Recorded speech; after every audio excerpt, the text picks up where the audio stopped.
Hola, ¿cómo están? Un saludo a todos los alumnos de la Academia RedMed. Seguimos con los temas que corresponden al bloque de medicina interna, ¿no? Ahora vamos a empezar con la materia de hematología. Si bien esta materia es relativamente compleja debido a las características que tienen los diferentes temas, te recuerdo que en la convocatoria, ¿no?, solamente se ven unos 3 temas, ¿no?, que se engloban de forma general en las anemias, leucemias y linfomas y las trombocitopenias. Si lo tomamos desde ese punto de vista, pues es un temario bastante amplio, ¿no? Lo que vamos a hacer ahora es solamente simplificar en los tipos más frecuentes y las características más frecuentes dentro de la patología de cada serie celular. Vale decir, vamos a llevar en primera instancia la serie roja, luego la serie blanca y por último la serie plaquetaria. Y como te indico, vamos a tratar de resumir las características más importantes de las diferentes patologías.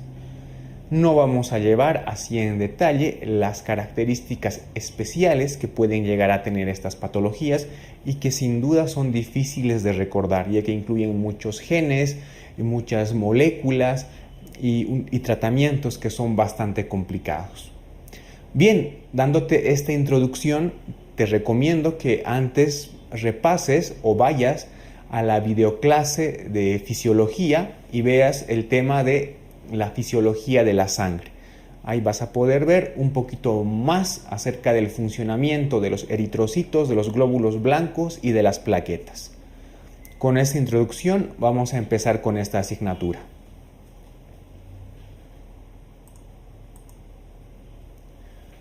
La primera parte se va a tratar solamente de la serie roja, es decir, vamos a hablar específicamente de las patologías que conllevan los eritrocitos, principalmente las anemias.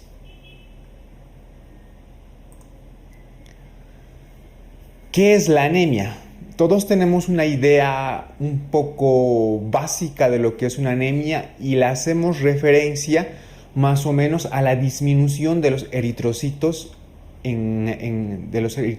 como componentes sanguíneos. Sin embargo, la Organización Mundial de la Salud no tiene un parámetro más específico para definir qué es una anemia, ¿no? Y toma como parámetro principal a la hemoglobina. Entonces, según la OMS, la anemia se define como una cifra de hemoglobina que sea menor a 13 gramos en varones y menor a 12 gramos en mujeres. Entonces, este es el parámetro de anemia que vamos a tomar nosotros. El parámetro de la hemoglobina, definido por la OMS como menor a 13 en varones y menor a 12 en mujeres.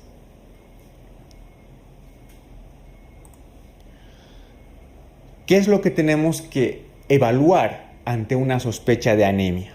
Bueno, la anemia como tal, o el síndrome anémico que vamos a ver más adelante, ¿no?, tiene distintas causas y por lo general es por causa de ya sea patológica, secundaria a alguna enfermedad o por el déficit de alguno de los componentes que interactúan tanto en el desarrollo de la hemoglobina, ¿no?, como en el desarrollo del eritrocito. Entonces, en una primera instancia vamos a hacer una evaluación clínica, es decir, vamos a ver la historia clínica del paciente y vamos a hacer una exploración física. Luego solicitaremos un hemograma en el cual vamos a evaluar los siguientes parámetros, como el número de eritrocitos, la hemoglobina principalmente, ¿no?, que es lo que va a definir a la anemia propiamente. También vamos a ver el hematocrito, los índices corpusculares como la hemoglobina corpuscular media, la concentración de hemoglobina corpuscular media, el volumen corpuscular medio, ¿no?, que son importantes para definir los tipos de anemias, ¿no? Y también en el hemograma vamos a ver los reticulocitos. ¿Qué son los reticulocitos? Pues son las células precursoras de los eritrocitos, ¿no?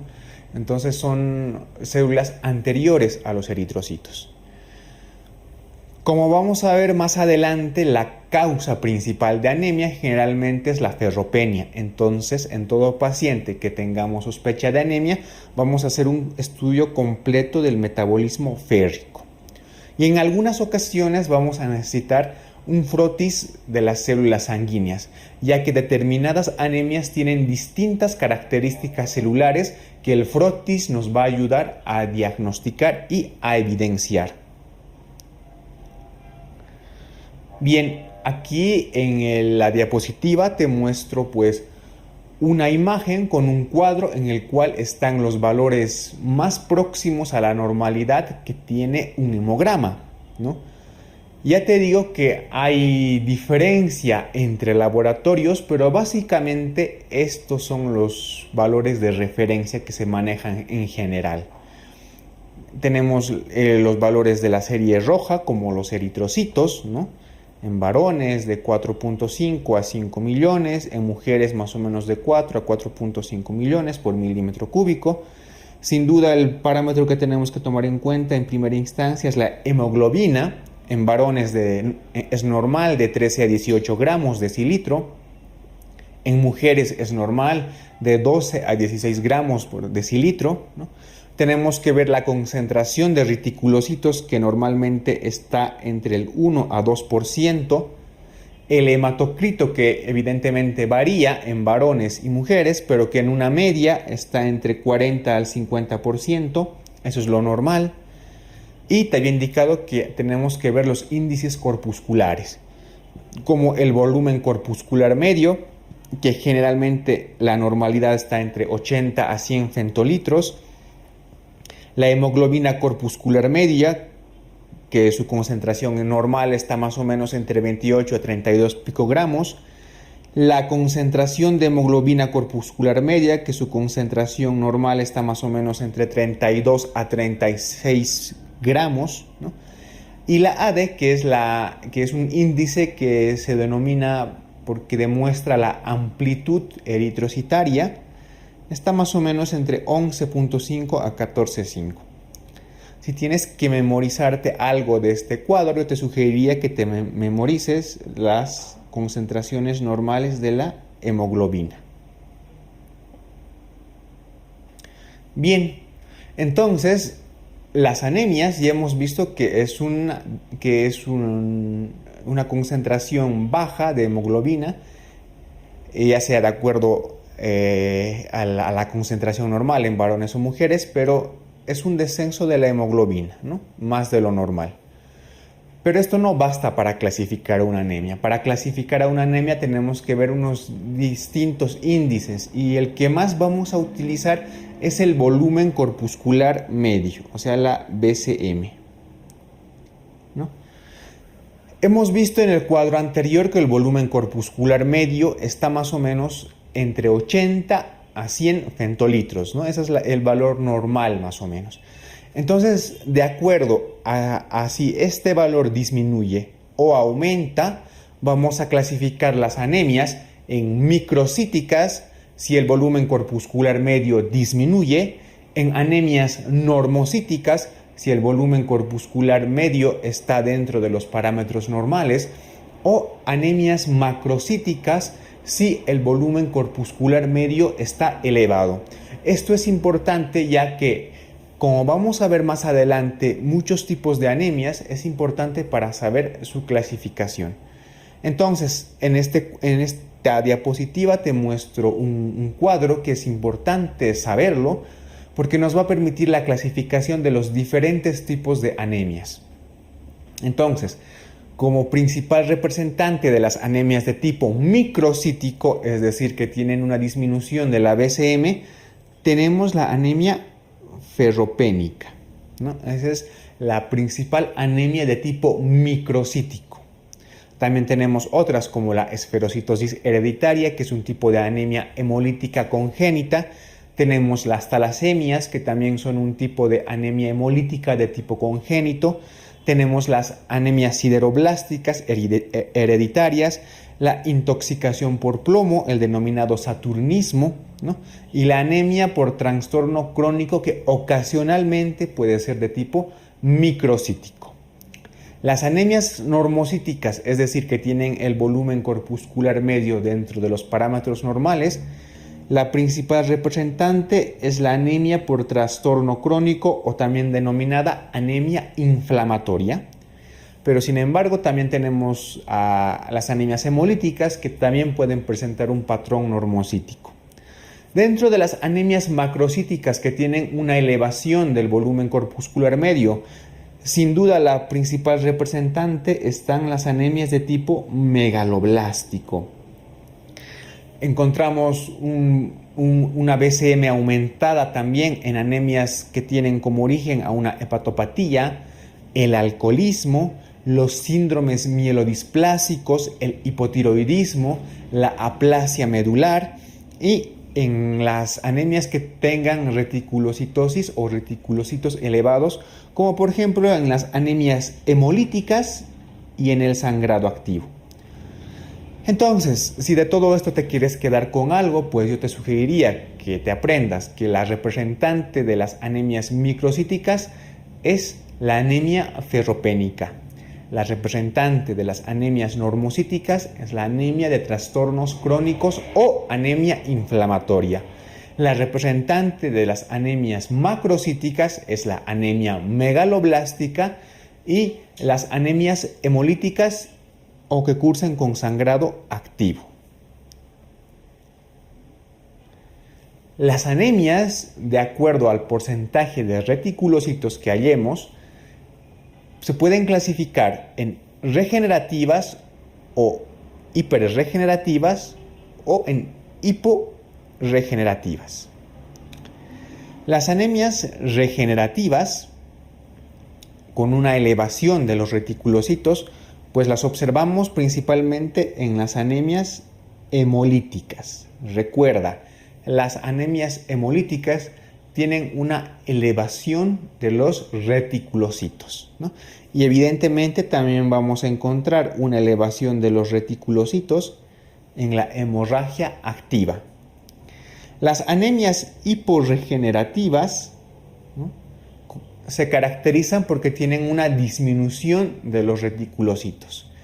Dentro de las anemias hiporregenerativas con disminución de los reticulocitos encontramos la anemia ferropénica, la anemia megaloblástica, anemia plásica y anemia por trastorno crónico. Entonces, recuerda, las anemias regenerativas con aumento de reticulocitos, principalmente las anemias hemolíticas y el sangrado activo. Y las anemias hiporregenerativas con disminución de reticulocitos, la anemia ferropénica, la anemia megaloblástica y la anemia por trastorno crónico principalmente. Bien, con esta introducción básica acerca de las anemias, vamos a empezar a hablar acerca de cada tipo de anemia en específico. Vamos a hablar acerca de las anemias más frecuentes solamente, ¿sí? Porque en realidad las anemias pues son todo un mundo, ¿no? Pero de cara a la convocatoria vamos a hablar acerca de las anemias más frecuentes y de sus características más importantes. Vamos a empezar con la anemia ferropénica. Bien, ¿qué es la anemia ferropénica? La anemia ferropénica prácticamente es la más frecuente de todas las anemias, ¿no? También se llama anemia ferropriva porque hay una disminución de los niveles de hierro. Entonces, la anemia ferropénica, recuerda que es la anemia más frecuente, ¿no? Entonces, ¿qué es la ferropenia? Es aquel estado en el que existe una disminución del hierro, ¿no? Hay que demostrar esta disminución del hierro. Vamos a hablar un poco del metabolismo del hierro. El hierro es el principal componente del grupo hemo de la molécula de hemoglobina. La hemoglobina es una molécula que se compone de dos partes. Una parte hem o hemo, ¿no?, donde está acoplado el hierro, y una parte proteica que son las cadenas de globina. Por eso se denomina hemoglobina, ¿no?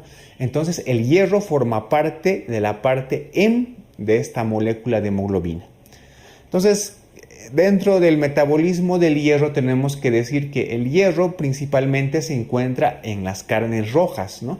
En las carnes rojas, en el hígado y en menor proporción en algunos vegetales de hoja verde, como las espinacas, por ejemplo, ¿no?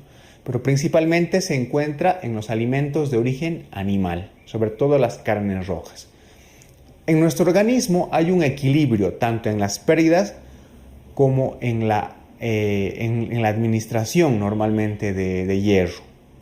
Podemos perder hierro por la descamación de las células epiteliales, tanto por el tracto digestivo como por el tracto urinario. Entonces, esa pérdida nosotros la compensamos con nuestros alimentos de la dieta. Normalmente cada persona consume cierta cantidad de carne o de vegetales de hoja verde que sustituyen a las pérdidas. Cuando hay un desbalance entre las pérdidas y los aportes, es cuando se produce una disminución del aporte de hierro y es donde nos puede llevar a una anemia de tipo ferropénico. Entonces nosotros consumimos el hierro llega al estómago, el ácido clorhídrico y algunos ácidos favorecen la absorción de hierro. El hierro no se absorbe en el estómago, el hierro se absorbe a nivel del duodeno, eso recuérdalo bien. El hierro se absorbe a nivel del duodeno, ¿no? En el duodeno, ¿no?, el hierro se absorbe en una forma hémica, o sea, en su forma férrica, como aquí tenemos un ejemplo. El hierro llega a las células del duodeno, ¿no?, por distintos mecanismos, ingresa dentro de la célula y se transporta hacia la sangre. El hierro se transporta por la sangre unido a una proteína que se llama transferrina. Esta transferrina transporta el hierro ya sea al hígado, a los macrófagos del hígado o a la médula ósea, ¿no? En la médula ósea el hierro se va a utilizar para formar los precursores eritroides de los eritrocitos, ¿no? Y si hay mucho hierro, este hierro se va a almacenar en los macrófagos, ¿no?, en forma de ferritina. Entonces, más o menos esta es la forma básica por la cual se absorbe y se metaboliza el hierro, ¿no? Recuerda que el hierro se absorbe a nivel del duodeno y que ciertos alimentos ácidos, sobre todo, favorecen su absorción, ¿no? El hierro, recuerda que también transcurre por la sangre unida a una proteína que se llama transferrina y que se almacena en forma de ferritina. ¿Cuál es la etiología del déficit de hierro o de la anemia ferropénica? Esto sí es importante que te lo aprendas. ¿Por qué? Porque vas a poder correlacionar algunas patologías con la pérdida de hierro, ¿no? Evidentemente, la disminución en el aporte de hierro nos va a llevar a una anemia ferropénica, como ocurre, por ejemplo, en la nutrición inadecuada, ¿no? En gente que es vegetariana estricta puede llegar a una deficiencia de hierro, o en personas que sufren de cierta desnutrición. Otra causa de déficit de hierro también está cuando existe un incremento en las necesidades o en las demandas de hierro, como por ejemplo en el crecimiento, ¿no?, en la infancia y adolescencia, y también en las mujeres que están en etapa de gestación, en el embarazo. Se ha visto también que hay un aumento de las necesidades de hierro cuando los pacientes se encuentran en tratamiento con eritropoyetina. Puede haber también una disminución en la absorción de hierro por alteraciones a nivel del duodeno. Recuerda que el hierro se absorbe a nivel del duodeno. Entonces, patologías que afecten este sector pues pueden producir una anemia de tipo ferropénico. ¿Cuáles son los casos? Por ejemplo, los síndromes malabsortivos como la enfermedad celíaca, la enfermedad inflamatoria intestinal, ¿no? Una gastrectomía y la cirugía bariátrica. Estos dos últimos, ¿por qué? Porque cuando se produce una gastrectomía, te había indicado de que los ácidos, como el clorhídrico y otros tipos, pues promueven o facilitan la absorción del hierro en duodeno, ¿no? Y si no se producen estos ácidos por una gastrectomía, pues seguramente habrá una alteración también en la absorción del hierro. Sin duda, pero actualmente, sobre todo en personas que tienen una nutrición adecuada, ¿no? La anemia ferropénica se produce por aumento en las pérdidas de hierro, principalmente en hemorragias digestivas y en hemorragias ginecológicas. Entonces, ante un paciente que esté con una nutrición adecuada y que presente una anemia de tipo ferropénico, siempre tenemos que investigar hemorragias digestivas, ¿no? Y en mujeres principalmente hemorragias ginecológicas. Hay una entidad que es la denominada hemoglobinuria paroxística nocturna, que también produce un aumento en las pérdidas de hierro. Bien, ¿cuál es la clínica principal que tiene un paciente con anemia ferropénica? Vamos a definir dos cosas, características o peculiaridades, ¿no?, de algunas anemias y el síndrome anémico en general. El síndrome anémico en general pues cursa con palidez cutánea y de las mucosas, puede haber cefalea, puede tener esta persona astenia y también mareos, ¿no? Como tú ves en la imagen, ¿no?, ves una mano de una persona normal y un vaso sanguíneo con sus respectivos glóbulos rojos. Una persona con anemia, ¿no?, que tiene más palidez cutánea y el vaso sanguíneo con la disminución de los glóbulos rojos. Eso es un síndrome anémico en general, ¿no?, que incluye la palidez mucocutánea, astenia, debilidad y mareos.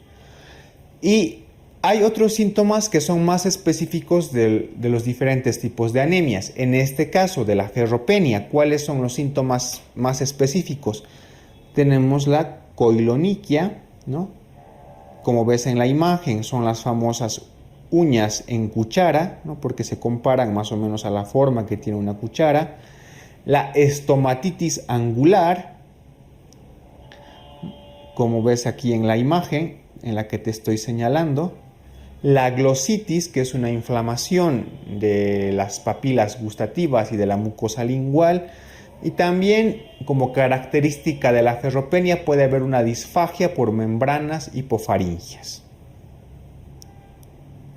¿Cómo hacemos el diagnóstico? Evidentemente necesitamos en primera instancia un hemograma. ¿Qué es lo que te he dicho que puedes ver en el hemograma? La hemoglobina, ¿no? Lo que define una anemia es la disminución de la hemoglobina. Entonces, en primera instancia, tiene que haber disminución de la hemoglobina. Y si tú recuerdas un cuadro que hemos visto en unas diapositivas anteriores, cuando veíamos los índices corpusculares, si tú recuerdas de qué tipo de anemia pertenece la anemia ferropénica, pues es una anemia de tipo microcítico, es decir, hay una disminución del volumen corpuscular medio. Recuerda, la anemia ferropénica es una anemia microcítica, ¿sí? ¿Qué más va a haber en el hemograma? Pues vamos a ver hipocromía, vamos a ver un aumento de la amplitud de distribución eritrocitaria, va a haber una disminución de los reticulocitos, porque si tú recuerdas, aparte de ser microcítica, la anemia ferropénica es hiporregenerativa, por tanto tiene una disminución de reticulocitos, ¿no? Y también en algunos casos se observa trombocitosis, es decir, hay un aumento de las plaquetas. Entonces, en el hemograma principalmente vamos a ver disminución de la hemoglobina, lo que define una anemia, disminución del volumen corpuscular medio, porque es una anemia microcítica, Va a haber una disminución de los reticulocitos porque es una anemia hiporregenerativa, ¿no? Va a haber una trombocitosis, va a haber un aumento de las plaquetas. Pero te he dicho de que como definición la anemia ferropénica es una disminución del hierro demostrado bioquímicamente, es decir, al margen del hemograma, para diagnosticar una anemia ferropénica necesitamos datos bioquímicos de laboratorio. ¿Y qué vamos a pedir? Principalmente vamos a pedir la ferritina. Y la ferritina en una anemia ferropénica tiene que estar disminuida, ¿sí? La ferritina es el mejor parámetro para valorar la ferropenia. Recuerda, si tienes que elegir un dato de laboratorio, evidentemente el principal es la ferritina. La disminución de la ferritina es el mejor parámetro para valorar la ferropenia. ¿Qué otros datos vamos a ver dentro del estudio laboratorial del hierro? Vamos a observar una sideremia baja, esto quiere decir una concentración del hierro en la sangre va a estar disminuida. La transferrina, que es esa proteína que transporta el hierro, va a estar aumentada. El índice de saturación de la transferrina estará disminuido y la protoporfirina estará aumentada. Quiero que te quedes con lo siguiente. En el hemograma, disminución de la hemoglobina y disminución del volumen corpuscular medio. Y en los datos de laboratorio, disminución de la ferritina principalmente. Todo esto nos da el diagnóstico de una anemia ferropénica. ¿Cuál es el tratamiento? Evidentemente, si hay un déficit de hierro, pues hay que administrar el famoso sulfato ferroso, ¿sí?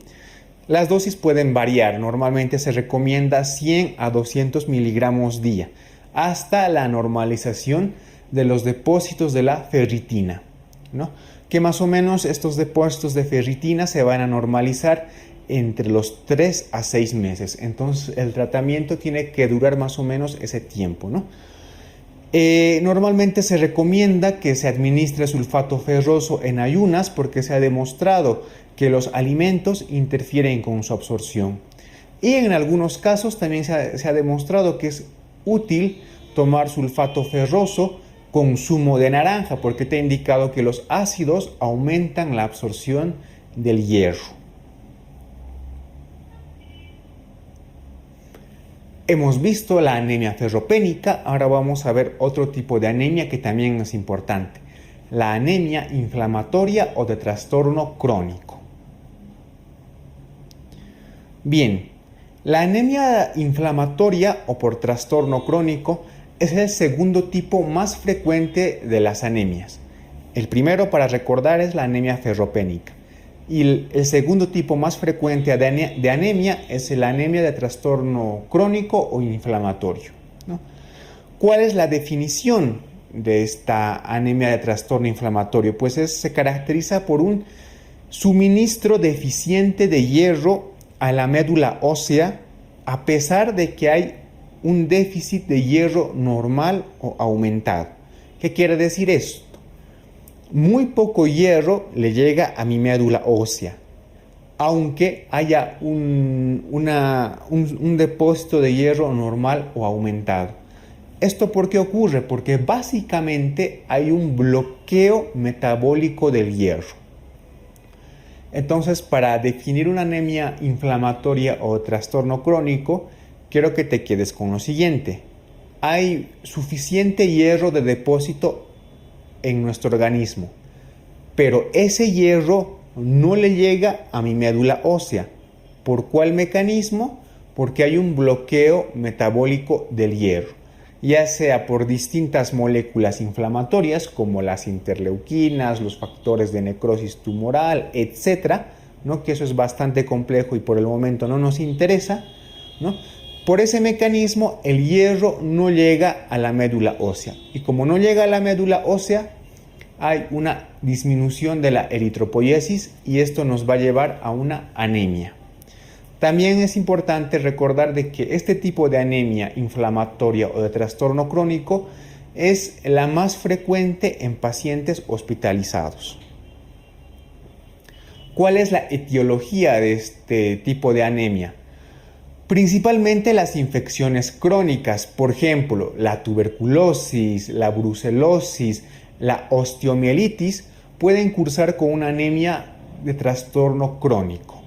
Evidentemente, como su nombre indica, las enfermedades inflamatorias también cursan con este tipo de anemias. ¿Qué enfermedades? Por ejemplo, la artritis reumatoide, el lupus eritematoso sistémico, ¿no? O la polimialgia reumática, enfermedades autoinmunitarias que cursan con inflamación. Los procesos tumorales también pueden cursar con anemia de trastorno crónico y evidentemente es frecuente encontrar este tipo de anemia en los pacientes con enfermedad renal crónica. ¿Cómo realizamos el diagnóstico? Evidentemente tenemos principalmente nuestro hemograma.